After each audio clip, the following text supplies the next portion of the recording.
Pour résumer, Bendy and the Ink Machine est un jeu d'horreur et d'énigmes à la première personne développé par The Meatly Games et sorti le 10 février 2017. Dans ce jeu, on incarne Henry, qui reçoit une lettre de Joey Drew, son collègue et ami entre parenthèses, on verra pourquoi plus tard, qui est le patron d'un studio de cartoon qui a eu beaucoup de succès dans les années 30.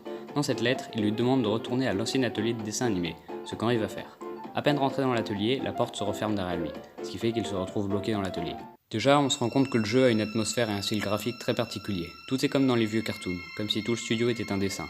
Tout est en noir et blanc, avec le jaunissement du vieux papier et des taches d'encre partout, ainsi que des messages écrits sur les murs. En explorant un peu les alentours, on croise des silhouettes de Bendy, qui est le personnage principal des cartoons qui a été produit ici, avec Boris et Alice Angel. Puis on doit activer la Ink Machine, ou la machine d'encre en français, ça sonne moins bien. Sauf que c'était aussi la pire chose à faire vu ce qui va suivre. On ne peut la démarrer qu'en trouvant des objets cachés un peu partout dans les pièces alentours. Et pendant qu'on cherche, il se passe des trucs un peu bizarres, comme des silhouettes qui se déplacent toutes seules ou des bruits étranges, le tout dans une ambiance angoissante qui sera présente pendant tout le long du jeu. Et plus il avance, plus il devient angoissant, et pour que vous puissiez mieux vous en rendre compte, je vais vous passer quelques petits extraits.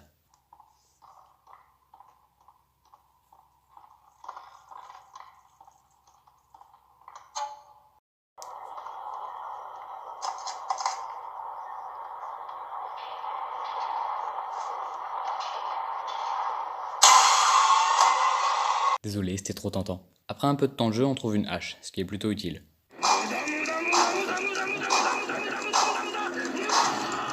Après une petite énigme, Henry se fait violemment frapper à la tête par Sammy Lawrence, qui est un ancien employé qui composait les musiques de la série de dessins animés, et qui, après être resté enfermé pendant plus de 30 ans dans cet endroit, s'est mis à vénérer Bendy comme un dieu.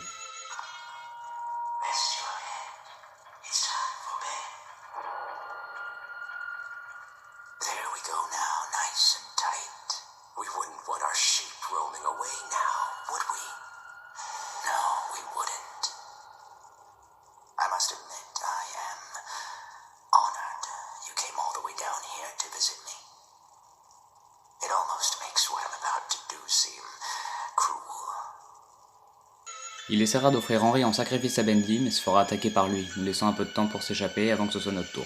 Quelques minutes après, on rencontre Boris, qui comme je l'ai dit était aussi un personnage des cartoons de ce studio. Hello? Someone there? I know you're in here. Come out and show yourself.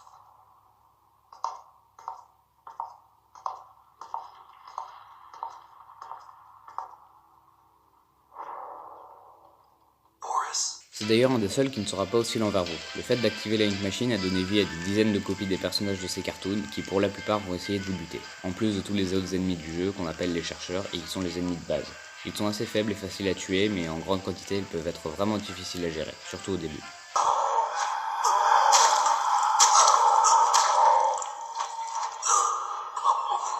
Boris va nous emmener dans un endroit sûr et nous aider pendant un certain temps. Puis on arrive dans une pièce avec une vitre et les lumières s'éteignent, après quoi une musique se joue.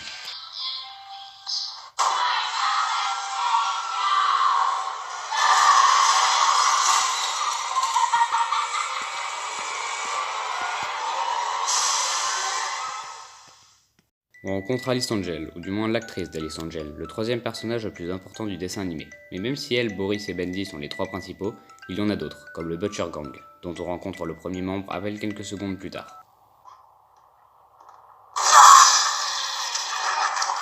Pour en revenir à Alice Angel, on apprend qu'elle clone des dizaines de Boris pour les tuer et s'en servir pour ressembler de plus en plus à la vraie Alice Angel. Elle va ensuite nous forcer à travailler pour elle. Elle va d'abord nous demander d'aller chercher des trucs pour elle, puis nous demander de casser les silhouettes de Bendy pour l'énerver et qu'il nous tue. Sympa. Et après lui avoir encore échappé, on doit la sauver d'une vague d'ennemis composée du Butcher Gang et quelques chercheurs. Une fois qu'ils sont tous vaincus, elle va nous demander d'aller chercher 5 cœurs d'encre plus bas et pour ça, elle va nous donner une super arme. Mais en fait non. Du coup, on doit descendre pour récupérer les cœurs d'encre tout en évitant le projectionniste, qui est pour moi l'ennemi qui fait le plus stresser dans tout le jeu, avec son cri et sa musique qui se lance quand il te voit.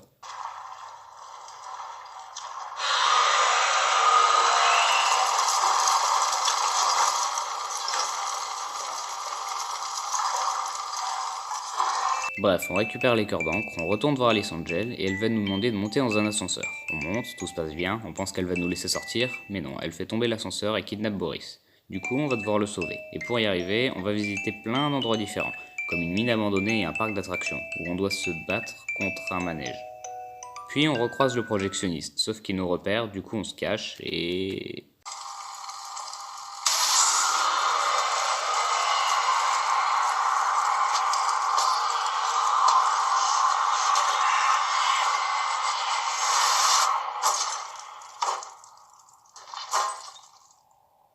Bon bah au moins comme ça il nous attaquera plus. Après ça, on doit monter dans une sorte de train fantôme avec Alice Angel qui nous parle et qui nous emmène dans une grande salle. Et au moment où on passe la porte de cette salle pour continuer à avancer, Boris! Oh no, what has she done to you?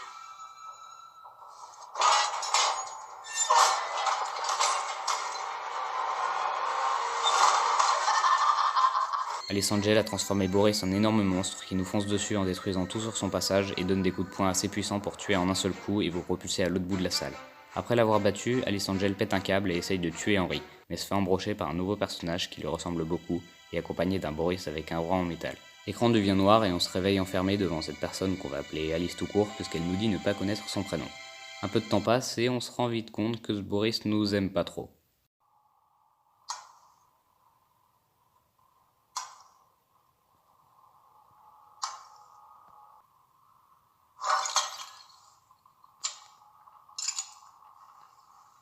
Oh, ça c'est pas très gentil. Puis Alice nous dit qu'elle a découvert des messages écrits sur les murs, qu'on ne peut pas voir à l'œil nu, et nous donne un objet capable de les révéler quand on regarde à travers. On reste enfermé pas mal de temps, jusqu'à ce que Bendy essaie de rentrer à l'endroit où on est et que Boris et Alice s'enfuient en nous laissant à sa portée. Ça fait toujours plaisir. Et grâce à l'objet qu'Alice nous a donné, on trouve des instructions qui nous permettent d'ouvrir un passage secret qui donne sur des toilettes. Mais dans le bac au-dessus, il y a une arme qui va nous permettre de casser les planches qui nous maintiennent prisonniers et s'enfuir. Juste après, on passe par une phase en bateau où on doit avancer tout en débloquant la roue qui est régulièrement stoppée par des résidus d'encre pendant qu'un ennemi s'approche. Et si vous la débloquez pas assez vite, il vous attrapera. On arrive à la fin, on descend du bateau et on tombe sur Sammy, qui était encore vivant et qui va vous attaquer avant que son masque tombe et que Boris le tue d'un coup de hache dans la tête. Free your head right off your shoulders. Sheep, sheep, sheep. It's time for sleep.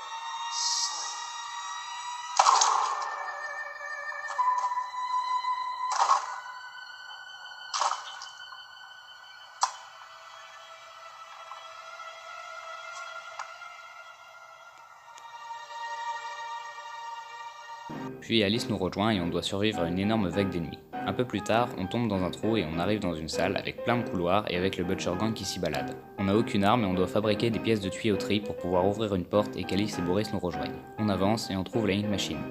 Et on doit rentrer à l'intérieur pour battre Bendy. On y trouve un trône avec un enregistrement et la fin du dessin animé. D'un coup, Bendy sort de derrière le trône et commence à se transformer pour atteindre sa forme finale.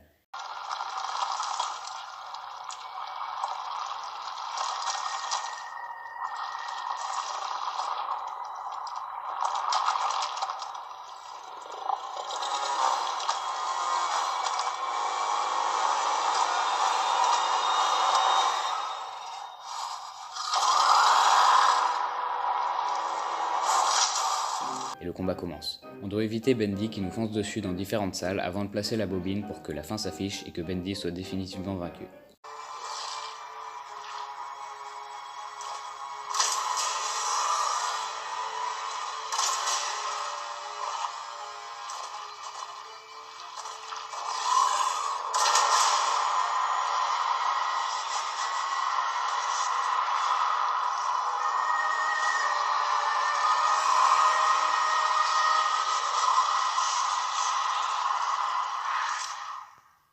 Après ça, on se retrouve dans la maison de Joey. Il dit à Henry qu'il a quelque chose à lui montrer en désignant une porte, et en l'ouvrant, on voit qu'elle mène à la première salle du jeu.